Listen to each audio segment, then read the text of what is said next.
18장 마지막 장입니다.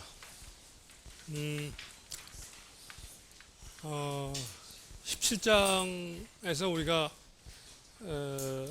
평면운동을 하는 강체에 대해서 다뤘다면 18장에서는 그걸 공간으로 확장을 시키는데, 공간으로 확장시키게 되면 평면운동에서는 병진 방향으로 XY 두 방향, 회전 방향으로 그 XY의 수직인 방향, 이렇게 세 개의 방정식만 썼다면은 공간에서는 XY Z로 세 개 방향, 공간에서도 그 평면의 수직인 방향 외에도 다른 두 방향이 더 있어서 합해서 6개의 방정식을 써야 됩니다. 그래서 6개를 다 써야 된다. 여기 이거 쓸 때 결국 여기에 이 리니어 모멘텀 구하는 데 들어가는 속도나 앵귤러 모멘텀 들어가는데 각속도나 이런 것들을 어떻게 구하느냐 하는 게 15장에서 다 다뤄졌죠. 15장에서 3차원 공간 운동하는 경우에 대해서 다 다뤄졌어요. 그래서 키네마틱스 관련된 거는 여기 유도하는 데 필요한 모든 그 식들이 다 구해진 상태고, 유일하게 달라진 거는 3개의 방정식 대신에 6개의 방정식을 풀어야 된다, 그런 내용이죠. 뭐 크게 달라진 게 없습니다. 그 내용상으로 보면 달라진 게 없고, 단지 방정식이 2배로 늘어났으니까 풀어야 되는 양이 훨씬 많아지고, 그래서 조금 약간 더 복잡하다 이런 느낌을 갖다가 갖는 거지만, 그 풀이하는 방법이나 이런 것들은 전부 다 똑같습니다. 자, 그러면 여기 그 뭐 XY Z 방향으로 하는 거는 뭐 이렇게 큰 문제가 아니지만, 이 회전이 한 방향만 하다가 세 방향으로 다 하게 되면, 한 방향으로만 도는 평면 운동에서는 회전 운동이 각변이 자체가 뭐 벡터로 표시할 수가 있다고 그랬죠. 각이 세타 1 더하기 세타 2는 세타 2 더하기 세타 1이 되니까, 평면 운동할 때는 회전 운동 자체가 각속도 자체가 그냥 각변이 자체가 벡터이기 때문에 뭐 어렵지 않은데, 이게 3차 세 방향을 갖게 되면은 그 각변이가 벡터가 안 된다고 그랬죠. 그래서 이제 그게 복잡한 문제가 생긴다고 그랬고, 그거 관련된 회전 운동과 관련된 부분을 우리가 조금 이 18장에 와서는 17장과 그 내용상으로 좀 차이가 나는 것들이 많이 등장을 하게 된다. 그 부분을 좀 약간 주의 깊게 봐야 된다는 점에서 약간 좀 차이가 있습니다. 그래서 이 회전운동 방정식을 다시 들여다보면, 이 회전운동 방정식에서 원래 이 각운동량 HG라고 해놓은, 자기 G는 이거 자기 질량 중심점이죠. 질량 중심점에 대한 각운동량은 어떻게 정의가 됐었냐면 이렇게 정의가 됐었어요. 왜냐하면 하나의 파티클이, 요 P점에 있는 하나의 파티클이 가지고 있는 질량이 dm이라고 그러면 아주 작은, 그놈의 운동량은 dm 곱하기 vp, P점의 속도니까 이게 선형 운동량이죠. 거기다가 여기서부터 질량 중심점서부터 그 P점까지 이 벡터 R을 갖다가 크로스 프로덕트 한 게 바로 이게 그 하나의 파티클에 의한 각운동량이라고 그랬으니까, 이 전체에 대해서는 그런 파티클에 대해서 다 인테그레이션 해야 돼요. 다 합해야 되니까 인테그레이션 한 겁니다. 그래서 이 식이 17장에서도 동일하게 여기까지 유도가 됐었어요. 여기까지 17장에서. 그리고 17장에서는 뭐라고 그랬냐면 요게 0이라고 그랬죠. 왜냐, 오메가가 이 평면 운동하고 있는 강체의 요 방향의 수직인 방향이니까, 그래서 얘가 0이 돼버리기 때문에 요 두 번째 항이 날아간다고 그랬는데, 3차원 운동하게 되면 여기 두 번째 항이 안 날아갑니다. 그래서 요걸 그대로 써야 된다는 점이 달라지는 것 뿐이다. 요걸 그대로 써야 된다. 자, 요걸 그대로 쓰면은, 그전에는 요게 없었으니까 여기 있는 R 닷 R, 오메가는 이 인테그레이션은 상관없으니까 바깥으로 끄집어내서 인테그랄 R 닷 R dm이 관성 모멘트가 된다 그랬는데, 그 항만 나타나는 게 아니라 요 뒤에 있는 항도 나타나기 때문에 이제 3차원 모든 걸 다 고려를 해봐야 돼요. 자, 그래서 여기까지 이렇게 왔는데, 전에는 그냥 이게 그 XY 이렇게만 됐었지만, 이제 Z까지 나오니까, 오메가도 세 방향 성분, 그때는 평면에서 한 방향 성분을 가졌으니까 간단했지만, 이게 이제 세 개 다 가지니까 세 방향 성분들을 다 집어넣습니다. 여기서부터 여기까지 XY, Z까지 성분 다 집어넣고, 오메가도 세 개 성분 다 가지 집어넣고, 여기서 A1, A2, A3는 여기에 임의로 이 강체에 잡은 어떤 세 개의 좌표계입니다. A1, A2, A3가 이 강체에 부착된 좌표계다. 자, 그렇게 잡고 얘네들을 갖다가 전부 여기다가 이 식에다 대입을 하는 겁니다. 대입해서 정리해 보니까 어떤 식으로 정리가 되느냐면, 최종적으로 세 개의 성분을 갖겠죠. 앵귤러 모멘텀이 그 세 개 성분 H1, H2, H3가 정리해 보니까 어떻게 되느냐면 이런 식으로 되는데, 이런 식으로 값이 구해지는데, 이 값들 중에 여기 나오는 I11, I12, I13 이런 값들 있죠. 오메가1, 오메가2, 오메가3라는 거는 각 속도의 성분이었고, 나머지 9개 요것들이 이런 식으로 해서 여기서 얻어져요. 그래서 이 9개를 갖다 이렇게 들여다 보니까 요 제일 마지막에 있는 요 I33라는 게 이게 바로 평면 운동할 때 관성 모멘트라고 불렸던 거죠. 그리고 세 번째 방향의 평면의 수직인 방향에 대한 관성 모멘트라고 불렸던 거예요. 근데 이게 이제 세 번째 방향만 있는 게 아니라 두 번째 방향도 있고 첫 번째 방향도 있고 다 X 방향, Y 방향 다에 대해서 관성 모멘트가 이렇게 등장을 하고, 걔네들 관성 모멘트 외에도 이렇게 생긴 놈들이 여기 I12, I13 해가지고 이렇게 생긴 놈들이 마이너스 인테그랄 XY DM, 마이너스 인테그랄 XZ DM 이런 식으로 하는 놈들이 등장을 해요. 여기서 보면 근데 I12하고 I2와는 같은 걸 알 수 있죠. 인테그랄 XY DM이나 인테그랄 YX DM이나 똑같으니까. 그래서 이런 텀들이 이렇게 새로 등장을 하는데, 이런 텀들을 갖다 뭐라고 부르느냐면은 관성적이라고 합니다. 그러니까 저 한자 영어 말을 그대로 한자로 번역하다 보니까 그런 좀 여러분이 좀 생소하게 들리는 그런 말이 나왔는데, 관성적은 뭐냐면 곱한다는 뜻에서 내적할 때, 외적할 때 적입니다. 그 영어로 프로덕트 오브 이너시아를 갖다 번역하다 보니까 이렇게 됐어요. 프로덕트 곱한다, 프로덕트 오브 이너시아, 관성적이라고 번역이 됩니다. 그래서 얘네들이 그 관성적을 형성을 한다. 자, 관성 모멘트가 뭔지는 그 우리 평면 운동하면서 관성 모멘트라는 게 회전 운동에 이제 저항하는 어떤 그 특성을 갖는 어떤 그 물리적 양이다 하고 얘기했으면, 관성적은 뭐냐?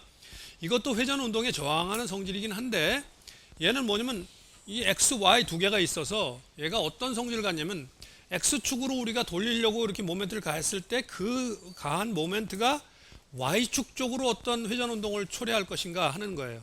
얘가 이렇게 균일하게 돼 있으면 이렇게 돼 있으면 X축으로만 돌면 X축으로만 돌겠죠. 근데 얘가 이렇게 울퉁불퉁하게 생기다 보면 이렇게 돌려도, 여러분이 경험상 아는 게, 이렇게 돌리려고 해도 얘가 이렇게만 안 돌아가고 딴 방향으로 돌아간다 이거죠. 그 성질을 나타내는 놈들이에요. 그걸 연결해주는, 그러니까 두 방향 이상이 X하고 Y 방향 또는 X하고 Z 방향 또는 Z하고 Y 방향 사이에 회전 모멘트를 가하고 회전 운동이 일어나는 그 연결을 해주는, 그 역할을 해주는 이 그 질량 분포 특성이 바로 이 관성적이라는 거다. 관성적이라는 거. 그래서 이렇게 9개가 등장을 하고, 그래서 이 식을 갖다가 말이죠, 여기 나오는 이 식을 갖다가 매트릭스 형태로 표시를 하면 이렇게 표시할 수 있다. 매트릭스 형태로 표시하면, 그래서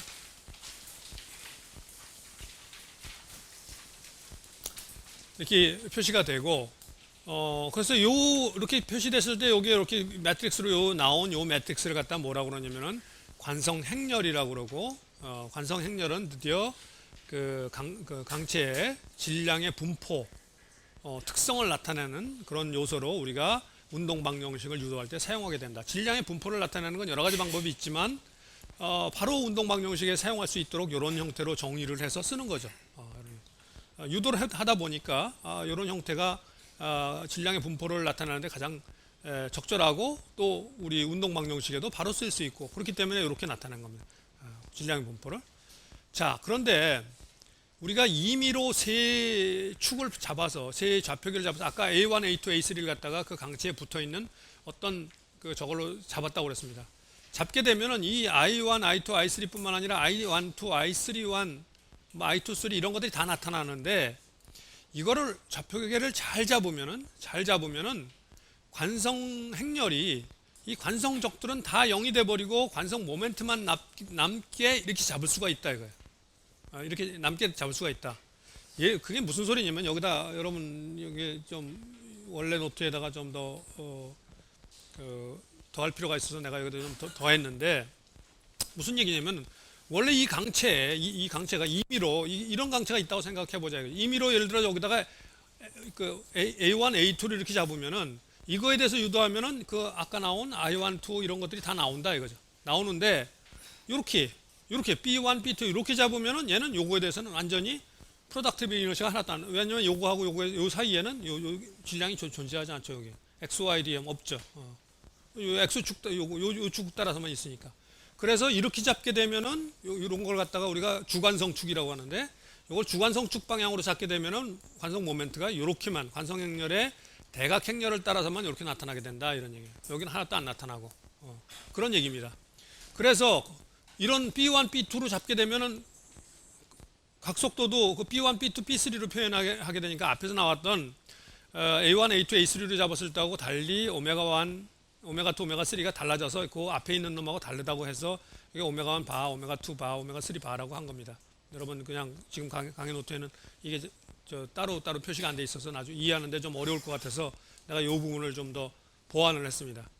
자, 그렇게 하면은 요거하고 곱하게 되면은 요거하고 요 놈하고 여기에 오메가1 바, 오메가2 바, 오메가3 바로 되어 있는 컬럼 매트릭스가 되니까 얘하고 곱하게 되면은 바로 이렇게 구해진다 이거죠. 이게 가운동량이 이렇게 구해지게 되고 그걸 갖다가 벡터로 표시하면 이렇게 나타난다 이거죠. 이렇게 나타난다. 자, 그래서 요 벡터 가운동량의 변화량이 시간에 따른 변화율이 모멘트와 같다는 게 운동 방정식이었죠. 그래서 얘를 미분해야 돼요. 얘를 미분해야 돼.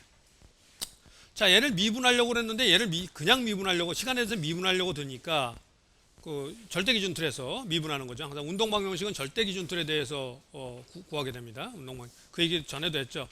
운동 방정식 F는 ma 할 때 그 a 가속도도 절대 기준 틀에서 그 측정한 가속도여야 된다. 그게 절대 기준 틀이 근데 우리가 모르기 때문에 뭐 예를 들면 지구 안 움직인다고 생각하고 가속도를 측정하고 이런 식으로 해서 방정식 유도하는데 그 에러가 발생한다. 그렇게 하면은. 근데 그 에러가 무시할 만한 문제에 대해서는 우리가 무시하고 뭐 해도 돼요. 지구상에서 우리가 푸는 문제들 대부분 다 지구의 요점에 그 지금 가속도 같은 거 무시하고 풀어도 큰 문제가 안 생기는데 그게 무시하게 풀면 안 되는 그런 문제가 있다. 그럴 때는 이제 그걸 더 정확하게 해야 된다. 그런 얘기를 했었는데 그래서 절대 기준 틀에 대해서 이렇게 미분을 해서 그게 모멘트가 같다라는 식으로 연결을 해야 되는데 이렇게 근데 절대 기준 틀에 대해서 이 앵귤러 모멘텀 값을 갖다 가운동량을 미분하려고 들고 보니까 오메가1, 오메가2, 오메가3만 변하는 게 아니라 여기 B1, B2, B3도 변한단 말이에요. B1, B2, B3로. 그러니까 B1, B2, B3도 얘 붙어 있으니까 걔도 움직이잖아요. 시간에 대해서 변한단 말이에요. 그냥 미분을 못 하니까 그래서 그럴 때 필요한 게 바로 우리가 15장에서 배웠던 벡터 미분식, 미분 정리에 의해서 이걸 미분해야 된다고 그랬죠. 그래서 그때 그걸 배웠던 게 15장에서 키네마틱스 운동학만 다룰 때 쓰는 게 아니라 여기서도 그게 쓰이는 거예요. 앵귤러 모멘텀을 갖다가 여러분 그 텍스트에는 이런 식이 안 나와 있기 때문에 이거를 굉장히 18장 가서 설명하려면 굉장히 어려워지는 겁니다. 그래서 18장 여러분이 그 텍스트를 보면은 그 설명해 놓은 걸 갖다가 보통 학생들이 거기까지 가가지고는 굉장히 어렵게 느끼고 이게 도대체 무슨 소리 하는지 모르겠다 하게 되는 게 바로 15장에서 이 벡터 미분 정리를 제대로 안 해놓고 나서 여기 와서 그거 없이 설명하려고 그러니까 굉장히 까다로워지는 거예요. 근데 그걸 잘 이해하고 있으면 이거 뭐 쉬운 거죠. 원래 뭐 어떤 벡터라도 벡터 미분 정리 성립한다고 그랬으니까 가운동량도 벡터기 때문에 할 수 있습니다. 자, H가 B1, B2, B3로 돼 있으니까 이 B 기준들에 대한 미분으로 이렇게 먼저 하고 그거에 대해서 이렇게 N에서 B만큼 이렇게 보정한다고 그랬습니다. 그래서 이거 B 기준틀에서 미분하면 B1, B2, B3는 안 움직이니까 이제 오메가1하고 오메가2, 오메가3만 미분하면 되잖아요. 그래서 걔네들만 미분해서 이 놈이 결과가 여기 모멘트, 지점에 대한 모멘트하고 같다라는 식이 바로 운동 방정식이니까 지점에 대한 모멘트가 M1, M2, M3, B1, B2, B3, 그러니까 모멘트가 M1, B1, M2, B2, M3, B3라고 그러면 결국 그 식에서 요 식에서 세 개 식이 나오게 되고 그 세 개 식이 여기 밑에 나오는 이 식이 되는 겁니다. 그래서 이 식이 주관성 축에 대해서 유도된 오일러 방정식이에요. 이게 주관성 축이 아니면 오일러 방정식이 이거보다 훨씬 더 복잡하게 됩니다. 근데 그 복잡한 방정식은 우리가 잘 사용을 안 하죠. 너무 복잡하니까. 그리고 주로 주관성 축에 대한 이 방정식을 이용해 가지고 우리가 오일러 방정식을 해가지고 어떤 강체의 회전 운동과 관련된 것들을 많이 분석을 합니다. 주관성 축으로. 방정식이 제일 간단해야 분석하기도 좋고 설명하기도 좋고 그렇기 때문에 자, 이 식에서 중요한 내용이 등장을 해요. 그게 뭐냐면 바로 요 왼쪽에 좌변의 두 번째 항들이에요. 요 두 번째 항들. 이렇게. 요 두 번째 항에 보면 이 두 개의 각속도 성분이 두 개가 곱해져 있는 걸 볼 수 있어요.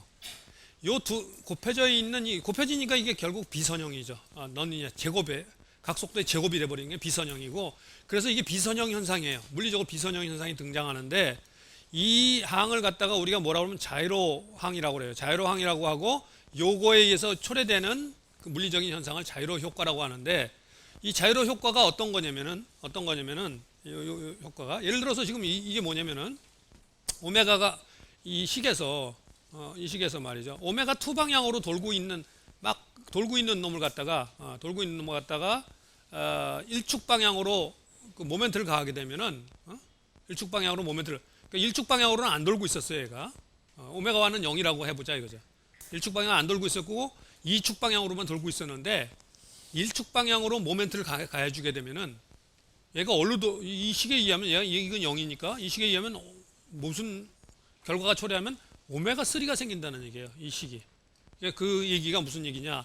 이렇게 뺑뺑뺑뺑 돌고, 그러니까 원래 이렇게 있던 놈을 갖다가 말이죠. 여러분이 내가 이렇게 돌리고 싶다. 그러면 이렇게 모멘트 가하죠, 당연히. 가만히 서 있는 놈 이렇게 돌리려면 이렇게 해야죠. 그게 우리가 생각하는 선형적인 거예요. 이렇게 돌리는. 근데 얘가 이렇게 막 돌고 있다. 그럼 얘를 이렇게 돌리면 얘가 이렇게 돌아가지가 않는다는 거예요. 이렇게 돌아가요. 이렇게 돌아가는 거예요. 그러니까 이게 희한하죠. 그러니까 과학관 가서 보면은 초등학교 애들이 다 거기 모여가지고 그 자이로스코프 하는데 신기하다 하고 돌리고 있어요. 왜냐면 이해가 안 가기 때문에. 인간의 직관으로 비선형적인 건 인간의 직관으로 이해가 안 되게끔 그렇게 인간이 만들어져 있어요. 그래가지고 그 인간이 가지고 있는 세계의 선험적인 거 전에도 한번 얘기했죠. 임마누엘 칸트가 얘기한 순수 이성기판에서 나오는 얘기가, 세계의 사람은 선험적으로 가지고 태어나는 게 있다. 하나는 시간을 감지하는 능력, 시간이 흘러가는 거.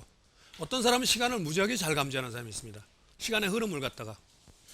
공간을 감지하는 능력, 어떤 사람은 공간 감지 능력이 굉장히 뛰어나요. 뛰어나고 덜 뛰어나고는 있지만 없는 사람은 없어요. 공간을 감지 못한다 이런 사람은 없어요. 시간을 감지 못한다 이런 사람은 없어요. 세 번째 능력이 바로 인과율에 의해서 사고하는 능력이에요. 근데 그 인과율이 선형적이에요. 선형적. 우리 인간의 두뇌에 돼 있는 거 선형적. 즉 하나를 집어넣으면 하나가 나오고 두 개 집어넣으면 두 개 나온다는 식으로 생각하는 거예요. 그게 선형적인 거예요. 근데 얘는 그렇게 안 되는 거예요. 얘가.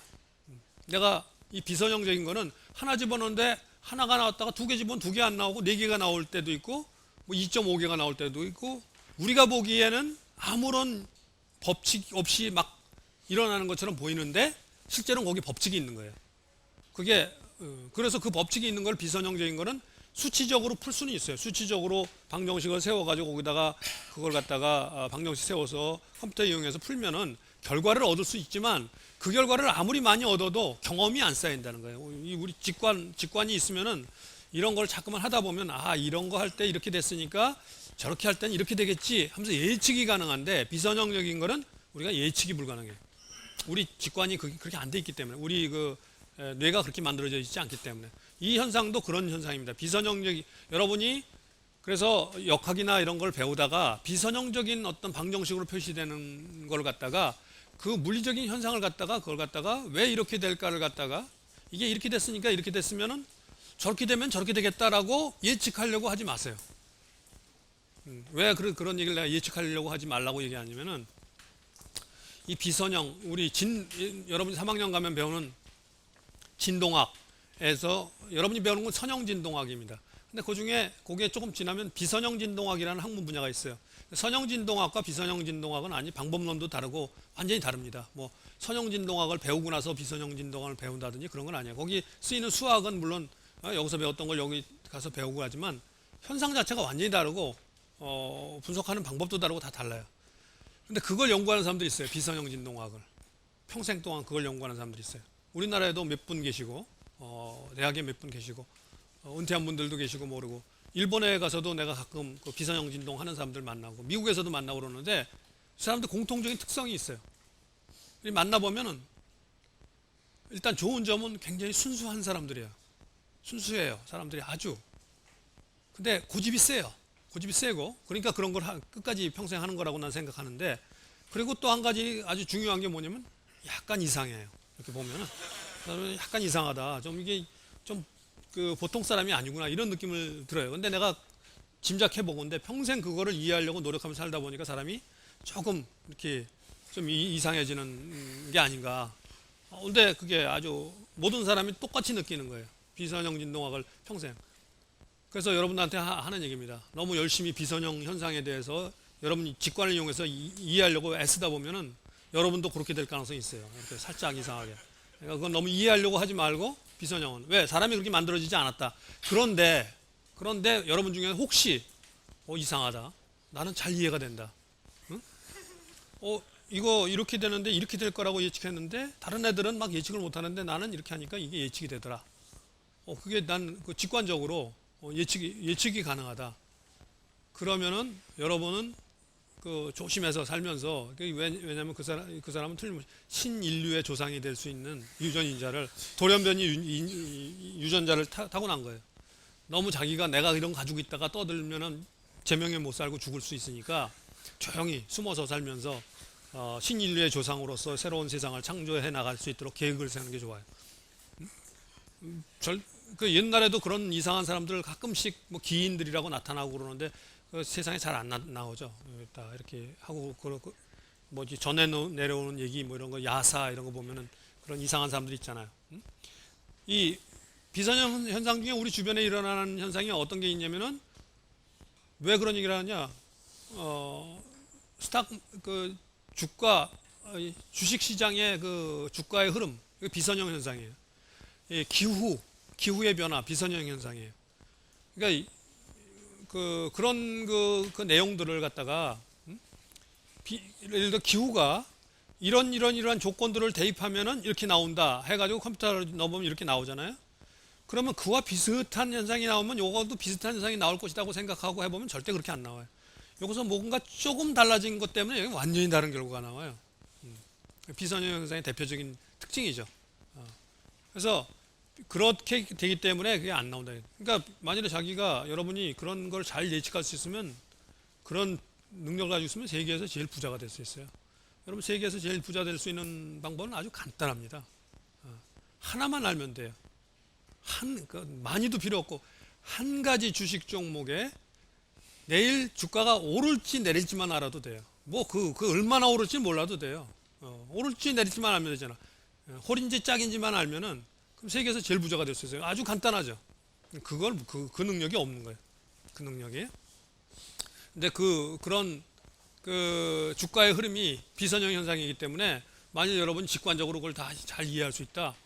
그러면 뭐 세계에서 제일 부자 되는 건 간단하고 혹시 여러분이 내 주변에 있는 누가 그런 소질을 가지고 있다 그러면 얼른 그 옆에 가서 붙어서 있으면 제일 부자가 될 수가 있어요. 잘 따라다니면서 거기서 몇 개만 주워 들어도 제일 부자가 될 수 있다. 비선형 현상이라는 게 그런 현상입니다. 이 역학에서 등장하는 이 자이로 효과는 비선형 현상인데 실제로 엔지니어링에서 기계공학에서 굉장히 많이 쓰이는 이 자이로 효과는 등장하는 내용입니다. 왜? 기계공학에서 물체 중에 회전하는 운동을 하는 게 아주 굉장히 퍼퓰러하잖아요. 회전 운동하는 놈을 갖다가 그 회전하고 있는 놈을 갖다가 다른 방향으로 회전하는 방향과 다른 방향으로 돌리려고 하면은 반드시 자이로 효과에 의해서 그 효과가 발생해요. 반드시 회전하는 거 주변에 투성이죠. 뭐 모터도 회전하는 거고 뭐 이 돌아가는 것들 다 뭐 선반 같은 거 이거 깎을 때 돌아가는 축 다 회전하는 거잖아요. 터빈이 돌아가고 뭐 엔진도 돌아가고 다 돌아가잖아요. 돌아가는 놈이 뭔가 방향 바꾸려고 그러면 거기 자이로 효과가 반드시 생기는 거예요. 자이로 효과가. 그렇기 때문에 그걸 잘 기억해야 되고 흔히 자이로 효과하고 앞에서 여러분들이 배웠던 코리올리 효과하고 잘 혼동을 해서 막 그 두 개의 용어를 막 혼동해서 쓰는 사람들이 있어요. 심지어 뭐 보통 사람도 아니고 무슨 그래도 학문을 한다고 그 논문을 쓰는 사람 중에서도 자이로 효과하고 코리올리 효과를 막 혼동하는 사람들이 있어요.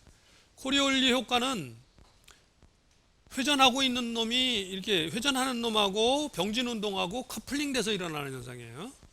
커플링돼서 그래서 그 두 개가 각속도하고 속도가 곱해져서 나타나는 게 코리올리 효과고, 여기는 보면은 각속도와 각속도가 곱해져서 나타나는 거예요. 회전하고 있는 놈을 또 회전시키려고 그럴 때, 다른 방향 회전시키려고 그럴 때 나타나는 게 자이로 효과예요. 코리올리 효과하고 자이로 효과하고는 기본적으로 상식적으로 그거 두 개는 잘 구분하고 있어야 돼요. 그 두 개를 혼동하면 안 됩니다. 자, 그렇기 때문에 이거를 잘 이해해야 되는데, 예를 들어서 여기 이제 자이로 효과에 대한 하나의 예를 갖다가 얘기를 해요. 이게 왜 자이로라고 하느냐? 이 자이로를 제일 먼저 발명한 사람이 누구냐면 푸코예요. 푸코. 여러분, 푸코의 펜들럼이라는 게 있죠. 펜들럼. 푸코의 펜들럼. 푸코가 왜 자이로를 발명했느냐? 이 사람이 뭐 하려고 이거 자이로를 발명했냐면은 지구가 돈다는 걸 갖다가 자전한다는 걸 갖다 증명하기 위해서 이걸 갖다 발명한 거예요. 그게 뭐냐? 지구가 이렇게 있는데 여기서 여러분 자이로를 갖다가 이렇게 돌려주면 이 방향이 안 변하는 건데, 모멘트가 안 가해지면 공간에서 방향이 안 변한다고, 돌고 있는 방향이. 그래서 지구가 반 바퀴만 돌면 이렇게 돼 있으니까 이놈이 이렇게 가서 이렇게 있던 놈이 그대로 이 방향이 있으면 여기 가서면 이렇게 있어야 될 거 아니에요. 그러면 여기서 봤을 때는 이 지구의 수직이지만 여기서 봤을 때는 수직이 아니죠. 수평으로 변해야 되죠. 그래서 반바퀴만 돌아가면은 그걸 증명할 수 있다. 반바퀴 돌아갈 동안 이 자이로를 외부에서 더 뭘 안 가해주고 계속 돌게끔만 이렇게 장치를 하면은, 그러면 이렇게 가가지고 증명할 수 있겠다. 그런 아이디어를 가지고 그걸 만든 거예요. 만들었는데 불행히도 그 당시의 테크놀로지 가지고는 얘가 반나절 동안 여기까지 돌 수 있게끔 그 마찰을 갖다가 자이로 돌고 있는 마찰력이 있잖아요. 마찰력에 의해서 얘가 점점 돌면서 속도가 줄겠죠. 이 주는 거를 갖다 줄여줄 수가 있는 방법이 없었어요. 그 테크놀로지가 그렇게 안 됐어요. 그래서 실패했어요. 그래서 사실은 발명을 해놓고 나서 이거는 그 사람 발명을 했는데 실패해가지고 치워버린 건데, 그 후에 20세기 들어와서 이제 테크놀로지가 발전하니까 그게 이제 그 프릭션, 양을 아주 줄여서 만들 수 있는 그런 테크놀로지들이 생긴 거죠. 그래서 지금도 이 테크놀로지는 금수 품목입니다. 군사 무기로 쓰이는 거기 때문에. 왜? 자이로는 공간에서 이게 돌면서 이 기준 방향을 항상 똑같은 방향을 유지하고 있기 때문에 미사일 같은 게 날아가면서 자기가 어떤 방향으로 지금 날아가고 있는지를 갖다가 매저하려고 할 때 이 자이로가 필요해요. 나침판 같은 거는 북극 가면 못 쓰잖아요. 남극이나 북극 못 쓰잖아요. 방향하는데.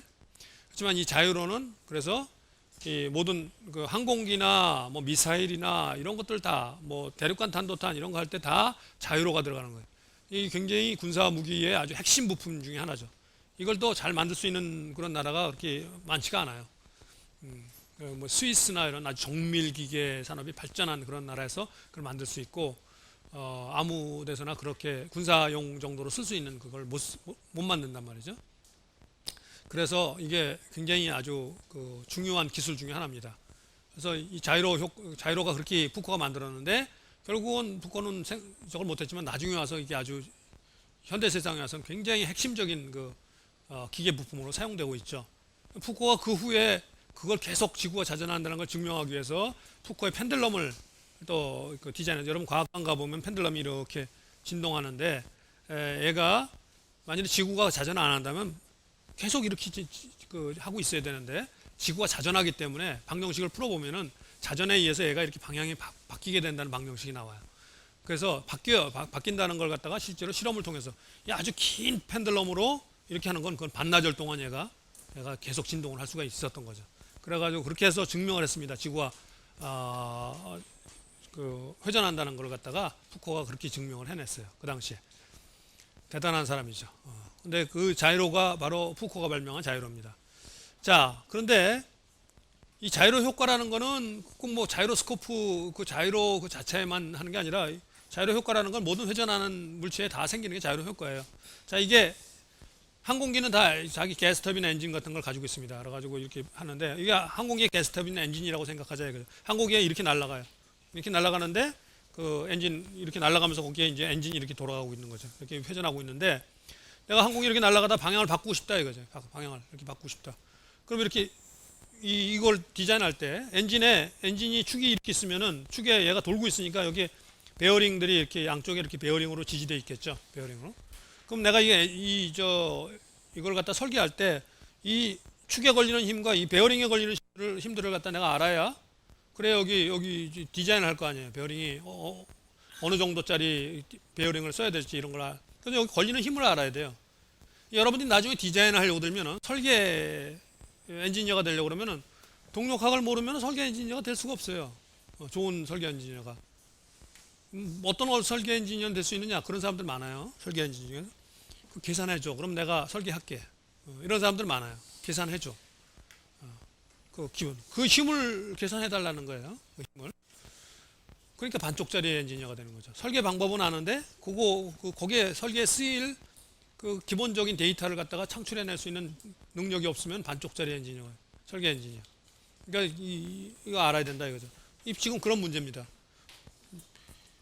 항공기가 최대 그 출력으로 얘가 그 날아가고 있다가 최대 회전 속도로 돌게 됐을 때 그때 여기 걸리는 베어링 부에 걸리는 요게 그 힘이 얼마가 될 것인가를 알아야 요 베어링 부를 갖다 워스트 컨디션에서 계산을 해줘야 얘가 견딜 수 있는 걸 계산해낼 거 아니에요. 설계를. 자, 그래서 이게 최대로 돌고 있는 엔진의 최대 앵귤러 스피드예요. 그랬을 때 항공기가 내가 디자인했을 때 최대로 회전할 수 있게끔 이거 회전하는 거는 뭐에 의해서 발생해요? 뭐 양쪽의 날개에 의해서 공력에 의해서 얼마나 빨리 회전할 수 있을지는 그거에 의해서 결정되죠. 날개 디자인에 의해서 결정되는 거예요. 그래서 이게 그거에 의해서 결정이 되고 나면 요 데이터가 오면은 요거 두 개를 가지고 자, 이게 이렇게 돌고 있는데 얘가 이렇게 돌면은 결국은 여기에 이 전체에 이 걸리는 모멘트가 이런 운동에 의해서 얼마가 나오냐면 아까 그 방정식에 의해서 상세하게 뭐 할 수 있지만 결국 이런 항이 요게 자이로스코프 항이라고 그랬죠. 두 개 방향이 곱해지고 요게 I1, I2 사이에 저걸 해서 요 IR은 뭐냐면 요쪽 방향으로 도는 관성 모멘트. IT는 얘가 이렇게 도는 관성 모멘트예요. 이렇게 도는 관성 모멘트는 이쪽 관성 모멘트보다 작습니다. 그래서 이렇게 두 개를 빼면은 이런 모멘트가 생겨난다. 자, 그래서 이 관성 모멘트 얘 두 개 차이를 줄여주면 여기에 걸리는 저게 또 줄어들겠죠. 그러니까 여러분들이 이 관성 모멘트 값이 이 축에 대해서 이 차이를 적게 디자인하는 것도 굉장히 중요할 수 있다는 걸 알 수 있어요. 역학에 대한 걸 이해하면 기본적인 내용, 디자인에 대한 기본적인 그 발상의 전환을 할 수 있습니다. 근데 그걸 모르면 그냥 시키는 거 하는 것밖에 못해요. 가장 로우 레벨의 엔지니어가 하는 게 뭐냐면 시키는 일 하는 게 로우 레벨. 여러분이 엔지니어로서 첫 발을 내디게 되면 제일 먼저 하는 일이 그거예요. 시키는 일 하는 거. 자, 그래서 이렇게 계산이 되면 이 모멘트가 계산이 되기 때문에 이렇게 이 모멘트가 뭐에 여기 걸리는 하중과 여기 걸리는 하중 때문에 두 개의 힘이 서로 작용 반작용으로 작용하면서 그 커플을 이뤄서 얘 모멘트가 되는 겁니다. 그럼 이거 힘 곱하기 여기서부터 이 거리가 바로 이 모멘트가 되는 거죠. 그럼 여기 이 거리 아니까 여기 걸리는 힘을 계산할 수 있는 거예요. 이 모멘트로부터. 그래서 그 베어링이 지지하고 있는 부위에 걸리는 힘이 얼마구나. 그걸 갖다가 계산할 수가 있는 겁니다. 그거는 누가 계산해 주는 게 아니라 여러분이 계산해야 되는 거고. 자, 그래서 물체가 그 기본적인 개념은 이거예요. 물체가 이렇게 날아가고 있는데, 이렇게 움직이고 있는데, 얘가 이런 방향으로, 이런 어떤 방향으로 이렇게 움직이고 있는데, 이 방향을 바꾸고 싶다. 그러면 거기다가 힘을 가해줘야 되죠. 방향을 바꾸고 싶다. 얘가 힘을 바깥에부터 힘이 가해지지 않으면 절대 방향 안 바꿔요. 그냥 계속 간다. 그게 뉴턴의 제1법칙이죠. 관성의 법칙. 날아가던 놈은 계속 그 방향으로 날아간다. 제1법칙이에요. 똑같이 1법칙과 애널로지를 이루면서 회전을 하고 있는데 어떤 방향으로 회전하고 있는데 이놈이 바깥에서 모멘트를 안 가해주면 얘는 계속 그 방향으로만 돌고 있어요. 그런데 바깥에부터 모멘트를 가해주게 되면 이제 그게 방향이 바뀌게 되는 거죠. 자, 그래서 그 바로 지금 여러분이 배웠던 관성 모멘트나 관성 행렬 이런 것들이 바로 그 질량의 분포 특성이 바깥으로부터 모멘트를 가했을 때 얘가 회전 운동하는 걸 저항하는 성질을 가지고 있는 거예요. 그래서 그 관성 모멘트라는 게 저항하는 거라고 그랬죠. 회전 운동에 대해서. 그래서 그런 성질 때문에 선박 같은데 종종 큰 선박 같은 데는 중앙에 그 엔진이 어차피 돌아가야 되니까 그걸 이용해서 중앙에 이렇게 회전하고 있는 놈을 만들어요. 그러면은 배가 있는데 여기서 이렇게 회전하고 있으면은 얘가 파도가 치잖아요. 파도가 치면 얘가 파도가 쳐서 얘를 이렇게 배를 이렇게 만들려고 이렇게 모멘트를 가해 주는 거잖아요. 근데 얘가 이렇게 돌고 있으면 쉽게 안 돌려고 그런다고요. 자기가 원래 돌고 있는 놈은 그걸 잘 안 바꾸려고 그래요. 저항을 해요. 물론 영향을 받지만 아무것도 운동 안 하고 이게 회전하고 있지 않고 가만히 있는 놈은 훨씬 더 쉽게 움직이지만 이렇게 하고 있는 놈은 이렇게 하려고 그러면 그렇게 쉽게 안 움직여요. 그리고 또 한 가지는 뭐냐면 얘가 이렇게 돌고 있으면은 얘가 이렇게 파도가 이렇게 쳐서 이렇게 움직이려고 그러면 얘가 그렇게 모멘트를 가면 얘가 어떻게 움직여요? 이렇게 움직여요. 이렇게. 그러니까 이렇게 안 움직이고 이 움직임이 사람한테 아주 더 죽여주거든요. 이게 피칭. 여러분이 배 타보면 알겠지만 이렇게 파도 쳐서 이렇게 하면은 조그만 배 타면 이렇게 하면은 굉장히 이게 아주 막 다 토하고 막 이렇게 난리가 나는 게 그 운동이거든요. 근데 이 큰 배들은 일단 그게 그 돌고 있는 놈이 있기 때문에 로터가 있기 때문에 그 놈이 돌고 있는 거를 방향을 안 바꾸려고 저항하기 때문에 그래서 파도가 치더라도 굉장히 안정되어 있는 거예요. 그래서 파도 그 크루즈선 같은 경우 그런 경우는 굉장히 아주 뭐 웬만한 그 뭐 폭풍이 치고 그래도 얘가 거의 안 흔들리고 조용히 가죠. 그런 이유가 이제 그런 장치까지 가지고 있다는 거죠. 원래 자기 매수도 큰 데다가 그 안에 그런 또 보조 장치를 가지고 있다 이거예요. 자, 이게 자이로 효과입니다. 자이로 효과. 여러분들이 적어도 자이로 효과에 대해서는 정확히 알고 있어야 돼요. 자이로 효과에 대해서는. 자, 자이로 효과가 이 생각을 해보세요. 자이로 효과가 여러 가지에서 나타날 수 있어요. 여러분이 딴 얘기 하나 하면은 여러분이 보통 우리가 기계공학에서 많이 다루는 것 중에 하나가 뭐냐면 이런 회전하는 물체들이 굉장히 많다고 그랬죠. 예를 들어 축 회전하는 거는 무지하게 많아요. 축 회전. 축이 이렇게 회전하는데 축이 이렇게 회전하고 있다고 그래봐요. 이렇게 회전하고 있는데 중력이 작용해가지고 얘가 중력이 작용하면 얘가 밑으로 이렇게 쳐지려고 그러잖아요. 이렇게 쳐지려고. 그럼 이 단면을 보면 단면이 이렇게 쳐지기 때문에 단면이 이렇게 돌아가잖아요. 돌아가려고 그러죠. 이렇게 잡아당겨서 이렇게 돌아가려고 한단 말이죠. 이쪽으로. 모멘트가 이쪽으로 작용하는 거죠. 이렇게 작용하면 얘가 실제로 이렇게 꺾이는 게 아니라 이렇게 돌고 있으면 이렇게 돌고 있는 방향하고 이렇게 도는 방향하고 솔직히 이쪽 방향으로 꺾인다는 거예요. 옆으로 이렇게 꺾이게 돼요. 그런 현상이 일어난다고요. 그런 현상이. 나중에 여러분들이 더 어드밴스된 그런 내용들을 갖다가 그건 이제 이 구조, 이 탄성적으로 이렇게 변하는 것까지 고려해서 자이로 효과를 갖다 고려해야 되는 그런 문제들이 등장하는데 그런 문제들이 등장할 때 그런 효과들이 나타난다는 거예요. 그러니까 이게 뭐 이렇게 돌고 있는 놈이 이쪽으로 하면은 이쪽으로만 이렇게 하겠구나 생각하면 안 되는 거죠. 이쪽으로 휘는 현상이 일어나 이쪽으로. 그게 결과적으로 운동이 거꾸로 중력은 위아래로 작용해서 얘가 이렇게 모멘트를 발생시키는데 그 모멘트가 얘가 원래 이렇게 돌고 있던 놈을 이렇게 움직이게 만드는 그런 효과를 나타낸단 말이죠. 그러니까 굉장히 우리가 생각하지 못한 그런 효과들이 막 발생한다는 거예요. 근데 그런 효과들이 어떤 정밀한 기계를 디자인할 때 그런 효과들을 고려를 반드시 해야 되는 경우가 생겨요. 그런 게 존재한다는 것조차를 모르고 있으면 아예 그런 생각을 못 하는 거예요. 자이로 효과를. 그런 생각을 하라고 지금 그런 예를 들어서 여러분들한테 자이로 효과에 대해서 여러 가지 내용을 갖다 설명을 한 겁니다. 자, 그 다음에 지금 여기서 말이죠. 우리가 이 관성행렬 얘기를 했는데 여기 앞에서 관성행렬 이렇게 했는데 이 관성행렬을 다루는 데 있어서 이렇게 매트릭스로 지금 이렇게 다뤘잖아요. 지금. 근데 여태까지 다 벡터로 다뤄오다가 여러분이 배우는 게 벡터 미케닉스라고 하잖아요. 벡터로 다루다 갑자기 이 행렬을 쓰게 시작하니까 행렬은 뭐냐면 아까도 얘기했지만 얘가 어떤 좌표계에 대해서 구하느냐에 따라서 이 행렬의 값이 달라지잖아요. 그래서 그냥 이렇게 행렬 해놓고 아무 말을 안 하면 이건 무슨 소리인지 아무 의미가 없는 겁니다.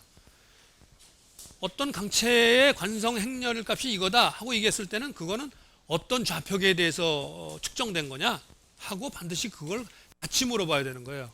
그게 없으면 이게 의미가 없어요. 이게 어떤 좌표계에 대해서 아까도 얘기했지만 A1, A2에 대해서 측정한 것과 B1, B2에 대해서 측정한 게 이게 값이 달라지기 때문에 그래서 여러분이 나중에 이런 거에 관련된 이제 문헌이나 이런 걸 보면 이 행렬 옆에다가 그 좌표계를 나타나는 뭐 X, Y, Z 뭐 이 글로벌 그 코디네이트 시스템에 대해서 했다 아니면 스몰 X, Y, Z 뭐 이런 걸 요 옆에다 붙이는 이유가 내가 어떤 좌표계에 대해서 이걸 구한 거다 하는 걸 나타내기 위해서 그러는 거예요. 그래서 그게 귀찮죠. 좌표계도 표시해야 되고 그거에 따라 달라지는데 여러 가지 귀찮기 때문에 생겨난 새로운 그리고 벡터하고 같이 쓸 수 있도록 벡터 계산하는 거하고 여태까지 벡터 가지고 다 계산했으니까 이 관성의 분포를 갖다가 벡터하고 같이 쓸 수 있는 뭔가를 통해서 계산을 갖다 좀 쉽게 할 수 없을까 해서 등장하는 게 바로 그 다음에 등장하는 다이아딕이라는 개념입니다. 다이아딕. 자, 다이아딕은 뭐냐면은 지금 여기 표현하는 것처럼 이런 놈이 다이아딕이에요. 요거 하나 벡터죠. B1 해트라는 게 벡터죠. B1 해트, B2 해트, B3 해트 벡터인데 요 벡터하고 벡터를 이렇게 나란히 이렇게 늘어놓은 놈을 요걸 다이아딕이라고 그래요. 요걸 다이아딕이라고 그래요. 그냥 이건 곱한 것도 아니고 크로스 프로덕트도 아니고 내적도 아닙니다. 그냥 두 개 이렇게 늘어놓은 거예요. 요걸 다이아딕이라고 그래요. 그러면 그래서 요 지금 표현이 말이죠. 요 표현이 관성 다이아딕이라는데 앞에 관성 행렬로 나타냈던 거 마찬가지로 그 강체가 공간에서 가지고 있는 질량의 분포를 나타내는데 이런 형태로 나타난다는 거예요. 이런 형태로. 아까 여기 나왔던 I11, I13, I21, I22, I23, 31, 32, 33 다 나오죠. 다 나와요. 그리고 이 관성 다이아딕은 여기 표기 자체는 다이아딕은 표기를 갖다 여기 벡터는 한쪽 방향 화살표로 쓰는데 이건 두 쪽 방향으로 보통 많이 씁니다. 두 쪽 방향으로 다이아딕을 나타내기 위해서. 이건 그냥 벡터가 아니라 다이아딕이라고 나타내는 거예요. 두 쪽 방향 위에 두 쪽 방향 그 화살표가 있으면은 다이아딕입니다. 그리고 이 다이아딕은 행렬과 달리 앞에서 얘기했던 행렬과 달리 그 좌표계에 대한 정보들이 다 들어가 있어요. 좌표계에 대한 정보. 그래서 얘는 그 어떤 좌표계에 대해서 했다 그런 얘기를 할 필요가 없어요. 다 들어가 있기 때문에. 그래서 이거 가지고 그냥 계산하면 돼요. 이거 가지고 계산하면 이 다이아딕 가지고. 그래서 앞에서처럼 B1, B2, B3가 프린시팔 엑시면은 얘네들이 0이 돼 버리기 때문에 요거 세 개만 남죠. 요거 세 개만 남아요. 여기 세 개만 남아요. 여기기 때문에. 그래서 세 개만 남으면 이렇게 이런 식이 되겠죠. 이게 뭐 이 경우는 뭐 A1, A2, A3가 프린시팔 엑시스라고 하면은 이렇게 표시할 수 있다는 거죠. A1, A2, A3가. 앞에 하고 지금 이게 A하고 B가 바뀌었는데 이렇게 표시할 수 있다 이거죠. 그래서 이렇게 표시할 수 있는데 이 다이아딕의 특징이 뭐냐면은 다이아딕은 벡터하고 내적해서 벡터가 돼요. 벡터하고 내적해서 벡터가 되는 게 다이아딕이에요.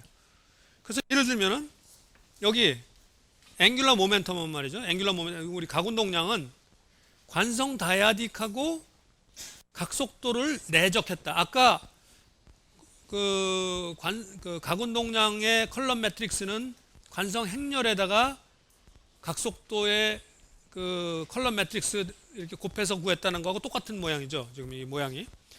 근데 이 다이아딕 내적 벡터예요. 그럼 여기 앞에서 예를 들어 이 다이아딕이라고 하면은 여기다 내적 이거 하면 어떻게 계산하느냐? 보면 간단합니다. 아주 간단해요. 요 뒤에 있는 놈하고 여기 하나씩 배분 법칙으로 풀리면 되는데 뒤에 있는 놈하고 요 뒤에 있는 놈하고 내적해야 돼요. 요 뒤에 있으니까. 그럼 A1하고 내적하면은 1 돼 버리죠. 그러니까 여기 A1 하나 더 남아 있잖아요. 그러니까 I1, 오메가1, A1 이렇게 남는 겁니다. 요거하고 요 두 번째 A2하고 내적하면은 A1하고 A2 내적하면 0 돼 버리니까 없어져 버리고 A3하고 또 A1하고 내적해도 0 되면 없어져 버리고 그래서 남는 거는 결국은 요 I2, A2하고 오메가2 내적한 놈 A2 내적하면 1 돼 버리니까 요가 I2, 오메가2, A2 남잖아요. 이렇게 그런 식으로 이렇게 계산된다. 이거. 굉장히 간단합니다. 다이아딕으로 하면 굉장히 간단하다. 그래서 여태껏 전부 앵귤러 모멘텀도 벡터로 표시하고 그랬으니까 관성 그 질량의 분포만 저렇게 벡터하고 서로 계산할 수 있는 벡터하고 같이 계산할 수 있는 저는 다이아딕이라는 저런 걸 통해서 이게 우리가 도입만 한다면은 앞으로 계속 다 벡터 캘큘러스로 다 할 수 있기 때문에 행렬 안 쓰고 그래서 여기서 다이아딕을 소개하는 겁니다. 여러분 책에는 다이아딕에 대해서는 소개가 안 돼 있어요. 근데 이게 굉장히 유용하기 때문에 계산하기 할 때 유용하기 때문에 여러분들한테 이걸 소개를 하는 겁니다. 이걸 통해서 앞으로 여러분 강의 노트에도 이 다이아딕 쓴 것들이 계속 나오기 때문에 이렇게 하면 훨씬 쉽기 때문에 그리고 카이네틱 에너지가 전에 뭐냐면 2분의 1 각속도에다가 앵귤러 모멘텀 내적한 거라고 그랬어요.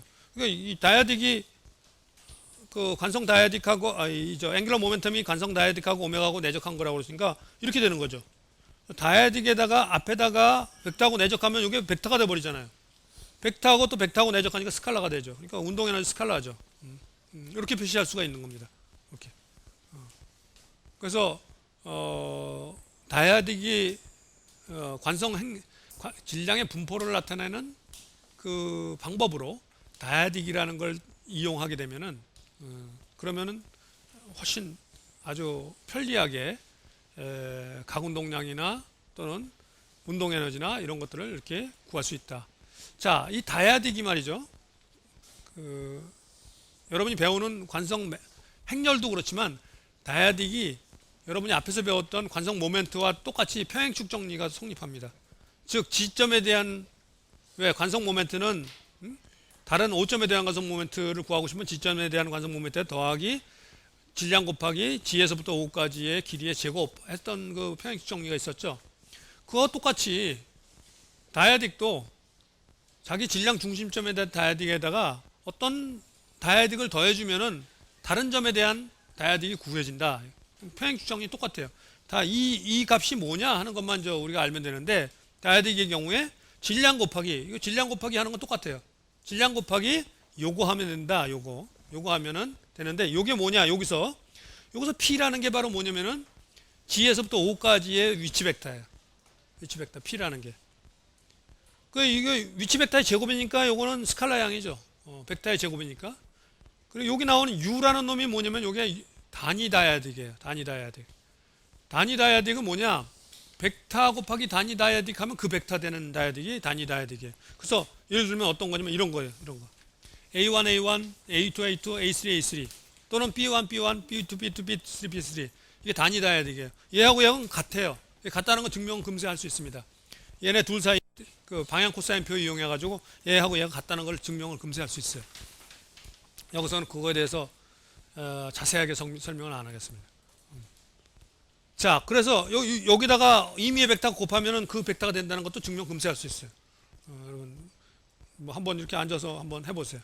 자, 그래서 이 U가 그걸 나타낸다. 얘로 표시되든지 얘를 P를 갖다가 A1, A2, A3로 표현하면은 U도 A1, A2, A3로 표현하면 되고 P를 B1, B2, B3로 표현하면은 U도 B1, B2, B3로 표현하면 되는 거고 그렇게 해가지고 해서 요 다이아딕을 갖다가 요 자기 질량 중심점에 대한 다이아딕에다 더해주면은 임의점 5점에 대한 다이아딕을 갖다 구할 수 있다. 평행축 정리가 똑같이 성립합니다. 다이아딕에. 자, 이 다이아딕이라는 거를 이용해서 여기 앞으로 나오는 여러 가지 그 문제풀이에 관련된 것들이 등장하기 때문에 이걸 소개를 하는 겁니다.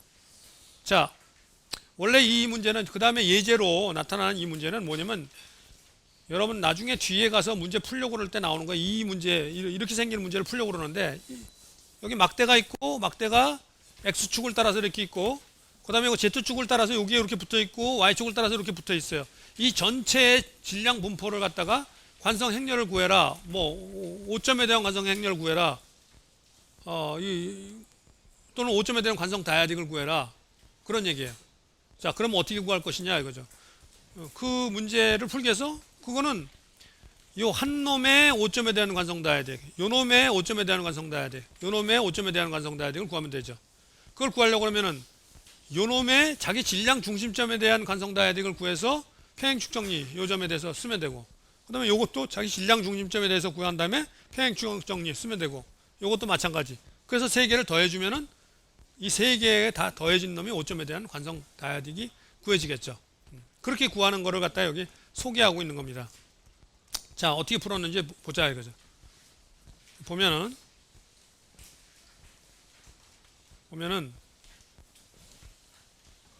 여기에 얘가 길이가 L이에요. L이면 요 점에 대해서 Y축으로 이렇게 돌리려고 하는 관성 모멘트가 얼마예요? 3분의 ml 자승이에요. 3분의 ml 자승. Z축으로 돌리려고 해도 3분의 ml 자승이죠. X축으로는 없죠. 없어요. 그래서 관성 다이아딕이 어떻게 표현이 되냐면 이렇게 표현이 돼요. 여기 A1, A2, A3 이렇게 되면 여기 3분의 ml 자승 Y축 방향으로 A2, A2 이렇게 표시하고 관성 다이아딕을 그 다음에 Z축 방향으로 A3, A3 3분의 ml 자승 똑같고 이렇게 표현하게 됩니다. 이렇게 간단하게 표현할 수 있어요. 관성 다이아딕 요거에 대해서. 그래서 요 막대의 5점에 대한 관성 다이아딕은 이렇게 쉽게 구했어요. 자, 그 다음 나머지 두 개 막대가 있잖아요. A 막대에 대해서는 그렇게 구했고, 그래서 여기 표현을 그렇게 한 겁니다. 5점에 대한 A 막대의 관성 다이아딕 해서 A-5 이렇게 표시한 겁니다. 노테이션이 그런 뜻이에요. 자, 그 다음에 이 B 막대의 5점에 대한 관성 다이아딕을 구하려면은 우선 이 B 막대의 자기 질량 중심점에 대한 관성 다이아딕을 구해야 되겠죠. 자기 질량 중심점. 자기 질량 중심점이 GB라고 표시하는 거예요. B의 G점 해가지고 에 대한 B의 관성 다이아딕은 요거는 길이가 2D고 요 자기 질량 중심점이 되면 요거에 대해 요 축에 대해서 돌릴 때하고 요 축에 대해서 돌릴 때는 값을 갖지만 요 축에 대해서는 값이 없잖아요. 그죠? 그래서 여기 보면은 지금 A1 축하고 A2 축에 대해서는 A1 축하고 A2 축에 대해서는 요 값들이 있죠. 3분의 MD 자승. 요 길이가 2D니까 12분의 1 M 곱하기 2D에 제곱하니까 이게 3분의가 됐죠. 그래서 A1, A2, A2만 있고 Z 방향으로는 없어요. 이쪽 방향으로는. 그래서 요게 이 막대의 자기 질량 중심점 요거에 대한 관성 다이아딕 값이에요.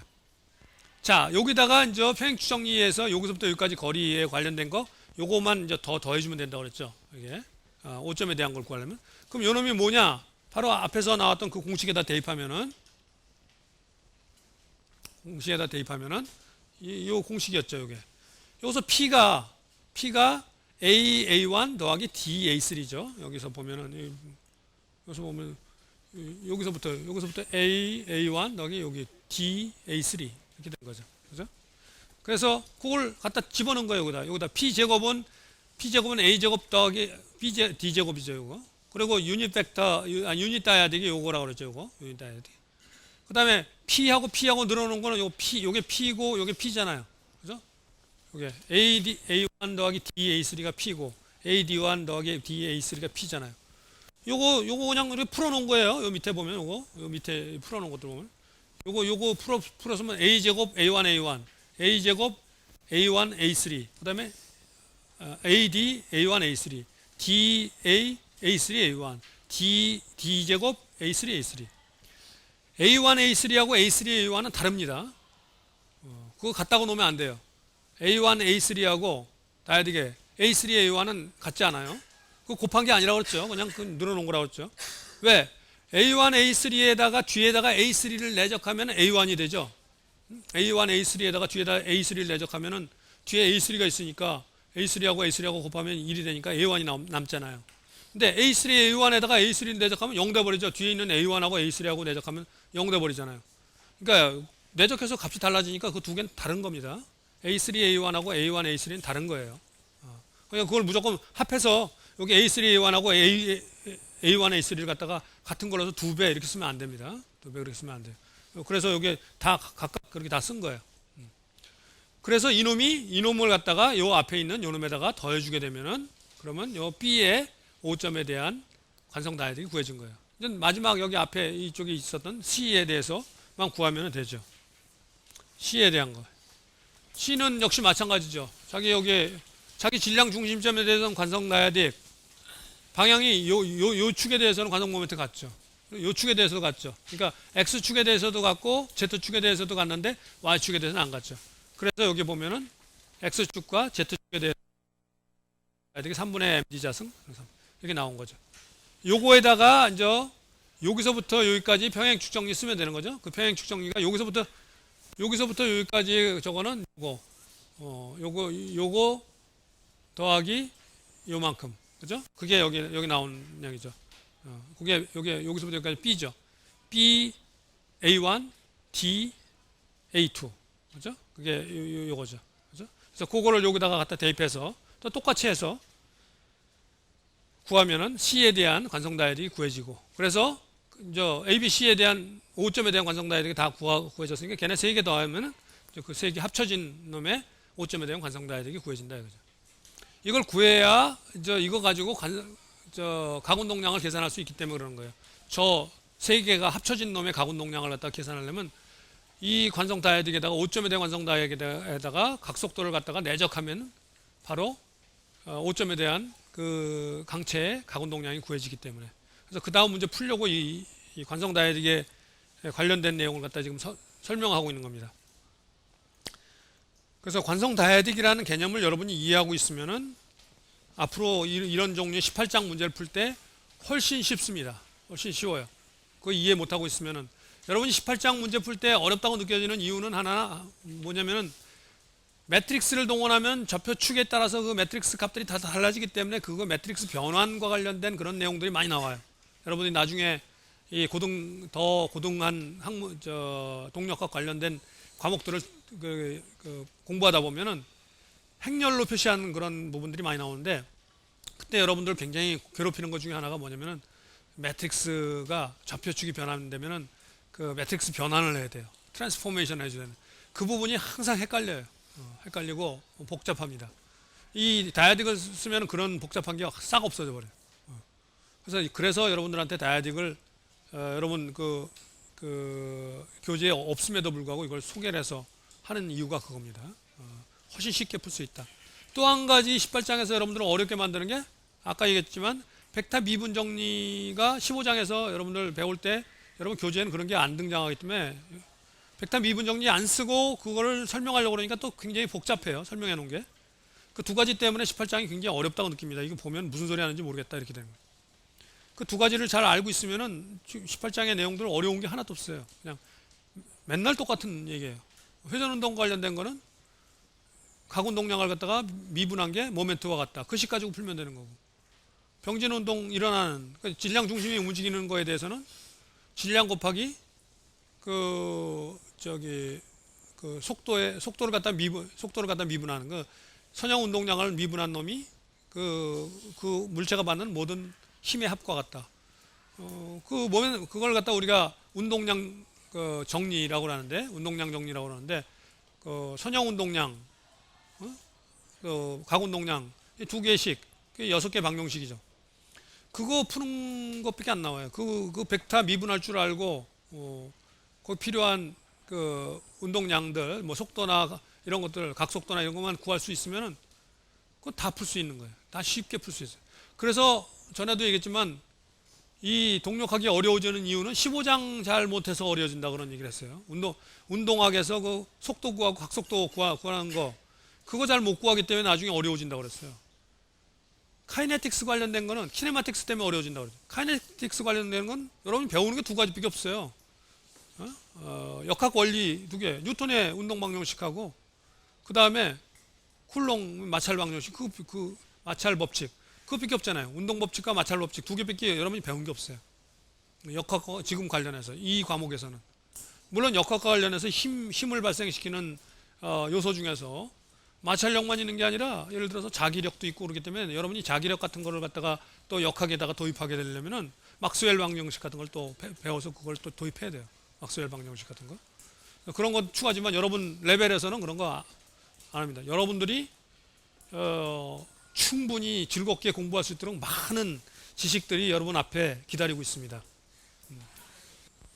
혹시 오늘 한 내용에 대해서 질문 있습니까? 그렇지. 관성, 그러니까 주관성축.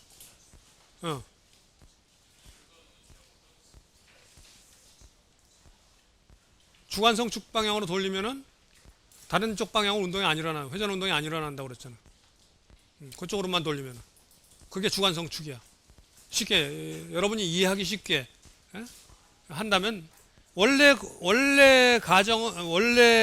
정의에 의하면 주관성축이라는 건 뭐냐면은 그렇게 돌렸을 때 그렇게 잡아서 주관성축으로 잡으면은 관성 행렬이 이렇게 구해질 때를 주관성축이라고 그러는 거야. 그게 원래 정의야. 근데 이렇게 하면 그냥 수치적인 의미밖에 없으니까 그냥 물리적으로 생각한다면은 그 방향으로 돌렸을 때 그 방향으로만 돌아가는 그 방향들, 그 세 개 방향이 있다 이거지. 어떤 물체나 그 세 개를 가지고 있어. 그거는 다 증명이 돼 있는 내용이고 여기서 다루지는 않지만 그런 세 개의 주관성축 방향을 갖는다. 근데 예를 들면은 여기에 등장하는 이런 물체 같은 경우는 주관성축 방향이 요 방향이고 그 다음에 이거의 수직인 방향은 어떤 방향도 주관성축 방향이 될 수 있어. 왜냐하면 이쪽으로는 시메트릭하기 때문에. 구 같은 경우는 모든 방향이 주관성축 방향이 될 수 있어. 구는 모든 방향으로 다 시메트릭하기 때문에. 구 같은 경우는. 근데 이미 이의 형상을 가지고 있는 놈은 정해진 세 개의 방향이 딱 정해져. 주관성축 방향이. 그걸 주관성축이라고 해야죠. 또 다른 질문. 질문 없습니까? 어, 그 여러분들 내가 계속 한 학기 동안 계속 얘기를 했습니다. 이 동력학이 얼마나 중요한 것인가 하는, 여러분들이 기계공학 엔지니어로서 전문인으로서 앞으로 나아가서 활동하고 살아가려면은 거기에 기초가 되는 그런 지식이다 하는 얘기를 했습니다. 이거는 절대 잊지 말아야 되고, 그런데 많은 사람들이 이걸 굉장히, 역학이라는 게, 여러분이 재료역학도 그렇죠. 재료역학도 기초를 형성하는데, 그 역학이라는, 재료역학, 동력학, 이게 다 역학인데, 역학이라는 분야를 굉장히 어렵게 생각합니다. 여러분들 교수님들 될 수 있으면 그걸 쉽게 가르치려고 노력을 한 거고, 나도 이번 학기 동안에 쉽게 하려고 했지만, 여러분들이 열심히 하려고 굉장히 노력을 했는데도 불구하고 어렵다면은 그거는 내 책임이에요. 그건 내 책임. 그거는 내가 능력이 거기까지밖에 안 되기 때문에 그런 거고. 근데 여러분들이 열심히 안 해서 모르겠다, 그건 당연한 거고. 열심히 안 하는데 저절로 다 이해가 된다 그러면 그 사람이 천재거나 뭐가 세상이 잘못됐거나 둘 중에 하나죠. 그리고 여러분이 노력도 하나도 안 하는데 다 이해가 된다, 그런 거는 배울 필요가 없는 거예요. 그런 거는 어렵기 때문에, 사람들이 다 어렵다고 그러고 그러기 때문에 그게 가치가 있는 거죠. 그리고 어렵다고 여기기 때문에 여러분이 이거를 탄탄하게 여러분 지식으로 받아들이고 이거에 기초해서 더 많은 지식들을 쌓아 올렸을 때 여러분들이 사회에 나가서 전문인으로서 여러분 가치를 인정받고 길게 가치를 인정받으면서 활동을 할 수가 있는 겁니다. 그래서 여러분들 항상 그런 정신을 가지고 있어요. 내가 항상 한 학기 강의를 갖다가 마치면서 하는 얘기가 있습니다. 내가 좋아하는 구절인데 성경 잠언에 이런 구절이 있습니다. 지혜로운 자는 용사의 성에 올라가서 그 성에 견고히 의뢰하는 바를 파하느니라. 여러분이 도전을 할 때 쉬운 거를 찾아서 도전하면 그건 여러분한테 별로 그렇게 인생에 도움이 안 됩니다. 어려워 보이고 남들이 다 어렵다고 생각하는 건, 그거를 정복할 때, 지혜로운 자는 용사의 성이라고 했을 때는 그 용사가 지키고 있는 성이라는 거죠. 그거를 공격해 들어가서 그걸 점령했을 때 그게 지혜로운 자다. 그런 스피릿으로 여러분이 엔지니어로서 살아가야 돼요. 그래야 여러분들이 진짜 가치 있는 거를 여러분 걸로 얻을 수가 있는 거고, 그거에 기초해서 여러분이 활동을 하게 되면 여러분 나머지 공학도로서의 인생이 굉장히 성공적인 인생이 될 수 있을 겁니다. 그래서 너무 쉬운 걸 찾아가지 마세요. 쉬운 거를. 어렵다고 그러기 때문에 가치가 있는 겁니다. 그래서 그렇지만, 어렵지만 그래도 여러분들한테 최선을 다해서 쉽게 가르치려고 노력을 했는데, 그거에 대한 평가는 여러분들이 해야 되는 거고, 그거에 대한 평가는 내가 겸허히 또 수령할 생각입니다. 여하간 이번 학기 여러분들이 나름대로, 또 모든 사람들이 자기 나름대로 다 열심히 하려고 노력을 했을 거라고 생각을 합니다.